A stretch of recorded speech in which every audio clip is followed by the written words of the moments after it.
How to sync audio with video in Premiere Pro CC tutorial. If you want to learn how to make content effortlessly, scan the QR code, check out the video description, or click the link down below and subscribe to the channel if you find value. Drag your audio and video piece onto the timeline.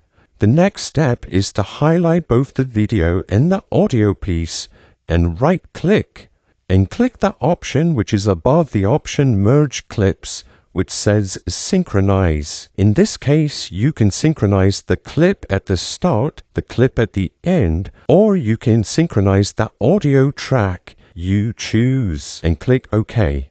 In this case, it's a little bit quiet, so let me make the audio piece louder. And now your video and audio has been synced. If you are getting an error, the most common problem is you have to check this or unclick the video and the audio. So uncheck them or check them, you choose. Again, if you want to save hundreds of hours of money per year editing content, then check out the video description, scan the QR code, or click the link down below. And thanks for watching this tutorial.